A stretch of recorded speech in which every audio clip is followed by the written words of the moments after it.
Welcome to the day that Nick Anderson and Shaquille O'Neal started talking a little bit too much to MJ, and this is the story on what happened and how it went horribly wrong. If you're new around here, we are doing 23 Michael Jordan videos in 23 days. This is the 23-part collection on Michael Jordan. If you're enjoying the videos, I'd really appreciate if you could hit that like button. Let's aim for 5,000 likes for the next video tomorrow. Subscribe if you are new for more MJ videos in December, and hit that notification so you're up to date when a new video releases. There's also a playlist link on the top right of your screen that you can click on, and in the description box down below that has all the MJ videos that we've done so far. And all the footage used in this video is on the screen right now and in the description if you want to watch them in their entirities. But without further ado, welcome to the new video on the day that Shaquille O'Neal and Nick Anderson started talking to MJ and it went horribly wrong. Enjoy. You're saying some players talking trash not only didn't work, it made it worse. Anybody that you kind of avoided talking smack to, because if you did, it was going to backfire almost every time. MJ. Michael Jordan, you don't want to mess with God. You gotta stay away from Mike. Leave that man alone. Jordan says his mantra was consistent. Put a foot on the neck and keep it there. He didn't believe in helping players up. He was certain, a sign of weakness. January 16th, 1993, still your rookie year. You guys are in Chicago playing the Bulls. Michael Jordan's going off. Jordan baseline, got it. Backs in, fakes, moves to the middle, fades and hits. Jordan will fire from there, and he may be on tonight. Comes in to post up. Michael, turnaround baseline, wow. And Jordan has got Skiles. Once everybody out of the way, wants to go one-on-one with him. Anderson over to help out. Michael right baseline. Jordan pops out right wing. Now fires after the dribble and hits again. His teammates on the lob to Michael. Jordan's got it one-on-one right side. 3 seconds. There it goes. Now wants to go to work on Purdue. Magic took the lead with that one too. Michael tries to take it back for the Bulls and gets it back. Jordan, top of the circle. Got an open three. It's up short. Got his own rebound. On the baseline, put it up again. Yes, and he's fouled. Michael looking to go one-on-one or looking for the move. He'll go one-on-one and hit. MJ posting up now on Boo. Backs in the lane, hits again. Now as they're trying to get Michael inside. Turnaround jump shot. Off the board. He got one against Pippen, kicked it right to O'Neal. Jump hook. Oh boy, look at him go right over everybody. Catch it, gets it to Grant. Back to Jordan. Open right wing. 18 foot. Second team, he creates the shots he can hit. Here it is. Has it on the baseline against Royal. Put it up. It happened here. Shot clock at 6, at 5. Michael in the lane. He can make it happen. Looks inside for Jordan. Michael, quick turnaround. He got it inside. He didn't miss many in there. Jordan right side, off the screen. MJ. And it's a 1-point game. Back to Michael. And it's good. 3.4 seconds remain. Michael's got 64 now. He ended up with 64 points. What is the team talking about? What do you remember about it? Before the game, I was terrified. First time I played, I was terrified. I was terrified out there. Were you really? Yeah. You just got a MJ? Yeah. For how long? Right when you took the floor? No, the whole game.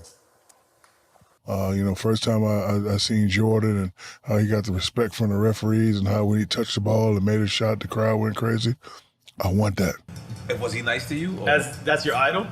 No, that's Jordan, bro. Right. That's what it was. But to relieve pressure off that, I ain't got to guard him, so I'm not worried. So when he first came and did a little stutter move and he shot a shot, I was right there. So now I was like, uh-oh. Because I was like, he's a god, but I'm like, I'm close to the god. So after I got almost blocked the shot, all that went away. Yes. Second thing I said, I can't let him dunk on me. That's not going to happen. Because one, he's the greatest player. Two, I was worried about him dunking on me and I have to go back and, face the fellas. And then 3, he was just so hot, I was like, man, this dude. Because high school and college, I never got dunked on, but I was like, this dude could probably dunk on me right now in embarrassment. I'll give you one synopsis. I don't know if I ever told anyone this. I'm playing against Shaq. Shaq, the biggest person I've ever seen play, in terms of physicality. And he was this big, massive guy. So I was somewhat intimidated. So I didn't really know how to play against him. do I go right at him? Do I stop? I pull up, blah, blah, blah. So next time he came through, I had to lay him out. So I went right at him, and he just knocked me straight to the floor. I laid him out. So I'm like, you're not dunking me again. He was like, ah. But when I laid him out, I laid him out. I went to help him up. And then he reached down and picked me up. And I said, yeah, my bad, dog. He was like, I said, no. Don't ever help nobody up. That's what he said. Yeah, but why do you think he told you not to give him the hand up? Because he knew I was a bad guy. He knew I was coming, you know. You're supposed to show a person that you're competing against, you show them respect by showing them none.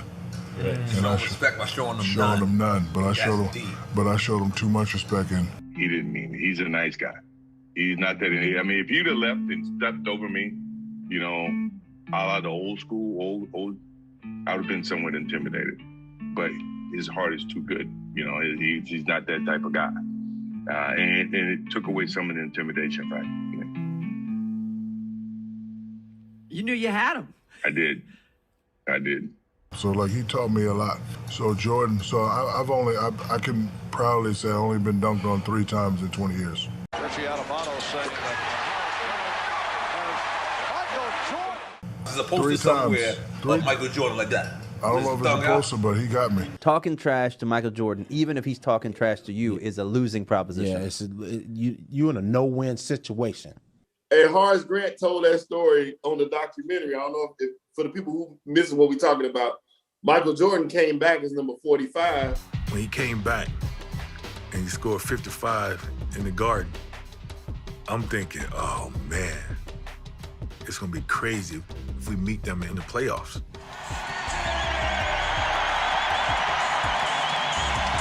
And we're set for game 1 of the Eastern Conference semifinal series between the Bulls and the Magic. I felt great about that year. And I knew Michael, he was still working himself back into condition. Horace Grant, the one-time Chicago Bull, able to control. All the world's a stage when your name is Michael Jordan. So the spotlight that shines brightly on your triumphs also burns intensely on your mistakes. On Sunday in Orlando, Jordan had more than a bit part during the closing scene in Game 1, fourth quarter. Bulls up 91-90, 22 seconds to go. But in this game, he's got the 4-5 on. I went back and watched that last steal. Man, that place looked electric. That place looked packed. Semifinals. Yeah, semifinals, the last seconds of the game. It was electrifying. I tell you, I still remember that play like I did it yesterday. The ball was inbounded under our basket, their bench, and they threw it into him. And I swiped at the ball the first time when it was inbound, and he got around me. And when he got around me, he was dribbling up the right-hand side of the court, but he looked over his left shoulder thinking I was coming up on that side, but I was on the other side of him, and I got a chance to, with the left hand, reach in and knock the ball forward. And when I hit the ball, it went directly to Penny Hardaway. Penny Hardaway got it on fast break. Horace Grant was running the right lane. Tony Kukoc had got back, but Penny already had delivered the pass to Horace, and Horace slammed the ball in for 2. When Michael came back from playing baseball and Nick Anderson stole his rock, the reason that stood out, you hadn't seen anybody take Michael's rock in a long time. He came back during the season. Season had already started, and he had to shake the rust off. In crunch time, gives up, steal, throws the ball away, Bulls lose. You steal the ball, the Magic win. Legend has it that you said 45 ain't 23 because 45 to go back to number 23. Let me tell you how it went down.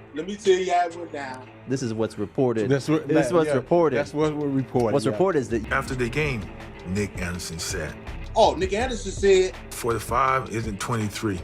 And I just simply asking the question that 45 is nowhere near 23. I mean, that's pretty pointed. I mean, you just got him. So 23 is off the charts. No, and I wasn't saying it in a disrespectful way. I'm just saying, 23, you can't compare 45 to 23. 23 will always be the man. Jordan is a step slower in the 4-5. Oh, man. Well, obviously, Michael Jordan is superstitious. 45 is in mothballs. 23 is back. I just felt like 45 wasn't natural. I wanted to go back to the feeling I had with 23. After game 1 against the Magic, Nick Anderson said number 23 used to soar like a space shuttle, while number 45 revs up but isn't nearly as explosive. Maybe MJ was listening. Gone is 45. Back from the rafters is 23. Is he better in 23? I think he is. We all know that he's better in 23. He knows it. But Lord behold, he comes back out the next night. It was portrayed in a different light. And so he retires the 4-5 that night. And he comes back game 2 with number 23 on, and 23 was retired at the time because he had retired, right? Mm-hmm. And from my recollection, I think you need to get league's approval to wear the number. He didn't care. He was like, whatever fine is coming out, I'll take the fine. In game 2, here's number 23. And puts up 38. So I had to take that smoke, y'all. It's down for a 3. That first quick step, that jump stop, the lean, that's a tough shot. When we met them the next game, MJ just went on.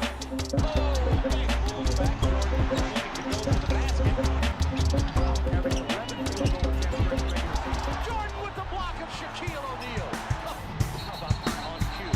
That's a big play. Chicago gets the win, 104-94. Jordan unretires number 23. Shocks the world. Bulls win game 2. Yep, and I think he scored 36 or 38 or whatever the number was. He even said something about it when we stepped out on the court. Okay, what'd he say? I got on 23 tonight. Ooh. So Chicago Bulls pulled even with the Orlando Magic, but does Jordan have the legs to last throughout the playoffs? He was not 100% of himself that year. He was 80-something% of himself. And everybody's going to say, oh, he came back from baseball. But my thing is, if you step on that court, and I know he has the same mentality, if you're on that court, that means you're ready to go. We're looking at an exhausted Michael Jordan. And obviously he's not in great shape. I've just been playing baseball for 21 months straight. He didn't have time to get his legs underneath him, and I think that was reflected in some of the postseason games that year. The Magic are 1 win away from eliminating Michael Jordan and the Bulls from the playoffs. There are a couple of things that are wrong with Chicago right now. Number one, they didn't have Michael for the course of the season. So while other players are in great shape and can go game in and game out, Michael has not been able to sustain the effort over the course of a game. Looking back, I didn't have enough time to get my body back to a basketball body. So I was a little nervous going to the end of that playoff. As the Bulls teeter on the brink of elimination, tonight the Magic will try to give them a little push. It is a 1-point Bulls lead. Orlando has reeled off 7 straight points. Tough shot by Michael. Air ball. A chance for Orlando to take the lead. I don't remember seeing Michael Jordan this tired. This is unbelievable. 8 seconds on the shot clock. Let Anderson go against Kukoc. He can take him to the basket. 5. Oh my goodness, what a shot by Nick Anderson. It's all over and the Bulls season comes to an end. Here at the United Center, and the Orlando Magic gets the victory. Look at Horace. They're booing him up on the shoulders, Bob. That was one of Michael's lowest points when they came back and they didn't win. He hated the fact that Horace was on the other team when they beat him. And just to watch all the celebrating that they were doing, I think that's what he took to heart. I take pride in saying I was the last one to beat Michael Jordan in the playoff situation. And I know people are going to say, well, he wasn't ready when he came back at 45, but there's only one guy that sent him home in the playoffs. That's me. He used that for that next year. If you know MJ, as I do very well, only thing he was doing during the summer, having Orlando Magic on his mind. That's all. Did you know you was in trouble? Well, I kind of look at, the series is going to be tough. It's no question that you're going to see, you don't lose all that, what he had. It's just a matter of time he was going to gain it back. He had to get his legs on him. He had been away from the game for a while. But his mentality, that wasn't going to change. He had to shake off the rust and whatever else that was had been through or were going through. And after he set that aside, we see the greatest player in the world again. Today's Game 1 of the Eastern Conference Finals is between the Orlando Magic. But this season, they were an altogether different team. Now we can get a fair shake. Michael's been here. He's in basketball shape. We have Dennis now who can rebound. So let's get down for our crown. Let's make this thing happen from the beginning, babe. Let's go do it. What time is it? Game time! Woo! Well, this is the one that everybody's been waiting for. Many consider this to be the two best teams in the NBA. Many guys don't play 48 minutes of hell. Michael Jordan gave you 48 minutes of hell. Both ends of the court. Both ends of the floor. We didn't have a chance. The next year they came back and demolished us, make sure we didn't win the game. But did Jordan give you grief? Did he talk junk to you? He told me what he was going to do to Nick Anderson. He's like, I'm coming down, I'm going to throw it between my legs twice, I'm going to pump fake, and then I'm going to shoot a jumper, then I'm going to look at you. That's exactly what he did. So, I still got, hey, look, man, don't say anything to him. Especially when he didn't come down, he didn't came down and got on a little rhythm, hit 3 or 4 shots. Now you got him going. He's talking trash, and then you want to throw fuel on the fire to help him out. Don't say nothing to him. Don't talk trash to Michael Jordan. That was what you told other players on your team, because they're going to get you in a mess. They get me in a mess. He's the only man that had me terrified on the court. Because I went from high school admiring him, college admiring him, and then he's right there in front of you. And get this, there's been multiple times we are going over plays before the game. We played the Bulls, and we used to call MJ the Black Cat back then. Okay. And what was that for? What was Black Cat? Yeah, he was tough. Okay. And on the board, the coach say, well, and he talk about in the pregame, don't let the Black Cat go baseline. Anyway, make a long story short, game get ready to start. He said, I know y'all been in there talking about don't let me go on baseline. Jordan telling you about what you're planning. I'm going baseline anyway. Back to Michael for the jam. And here, lo and behold, he goes baseline, and all you see is the bottom of them Nikes. all the shit you see on your poster, like he's doing it in real life. Like he came by me so fast one time, I was like, oh shit. Mike, yeah, I was terrified.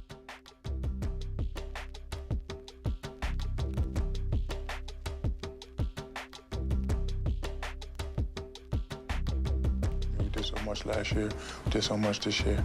I don't think we want to be remembered as a team who got swept. How much better are they than any other team that you faced this year?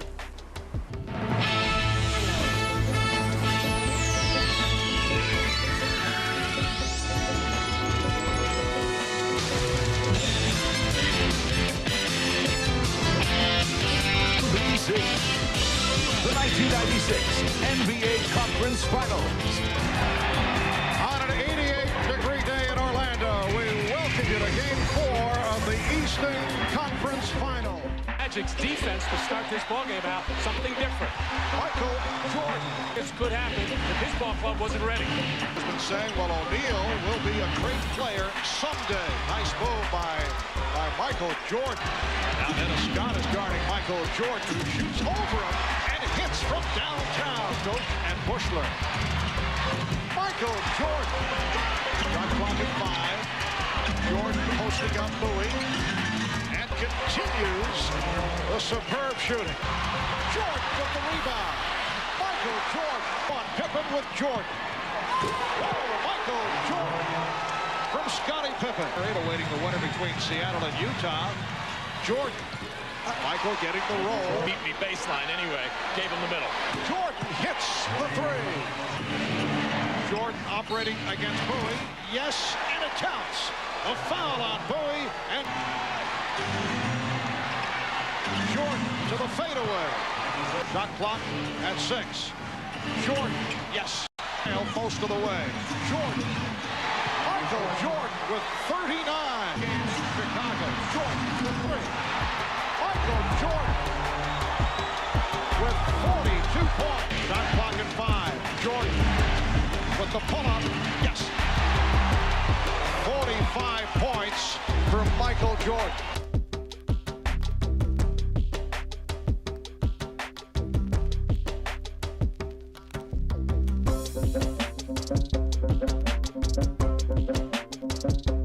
So what you want to do in your offensive end. And the foul given on Jordan. 1972 Los Angeles Lakers, who had won 69 and lost to 13. A record-breaking 72 victory season. They were anticipating a much more difficult series. Well, Jordan missing on both, but did not matter. Our Bulls have swept the Magic. Jordan finishes with 45 points. Well, 23, you can't compare 45 to 23. 23 will always be the man. That has been a motivating thing for you for over a year now. Because of last year and the number changed and 45 didn't look like 23 and whatever, but we all were disappointed last year. We came back to redeem ourselves as a unit, and I think we did that effectively. And I will honestly admit this. I've caught myself doing it several times, sitting on the bench, and he has been in the game, and he goes baseline, and he gets you one of those amazing, dynamic, acrobatic moves with the tongue out. Great finish, and sitting on the bench going da-na-na, da-na-na. You knew you was on sports. You about to be famous the wrong way. Michael Jordan told me after they swept us, he put his hand on my shoulder and said, "Before you succeed, you must first learn to fail. Before you succeed, you must first learn to fail." And I didn't know what that meant. I was like, so I'm all summer, me and Alex riding around, I'm pissed. I'm like, and then I finally sat down and like, before you succeed, you must first learn to fail. And I thought about it, I was like, yeah. You know, the things I was gonna do is the things he went through playing Detroit, and you know, all the greats go through it. And I was ready, but I wasn't ready. They swept us, but it also taught me a valuable lesson. If I ever get back to the finals again, I'm gonna put on a performance that's so crazy that it's gonna guarantee us a win. So I appreciate that, because that means you're the sole catalyst in making Michael Jordan be who Michael Jordan is, because you boosted the second half of that career with them words. So I appreciate that. I say this with all due respect, because I would never disrespect any of my peers that I played against. That's not my style.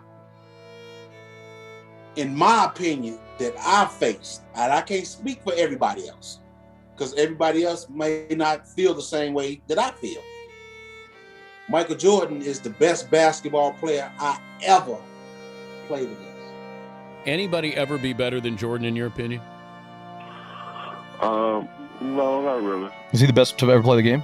Oh, yeah. Listen, Jordan was the greatest in my opinion. You see that I have on the Jordan 10s too. I didn't notice that. Those were my shoes that I wore in my NBA career because of that man right there. Wow.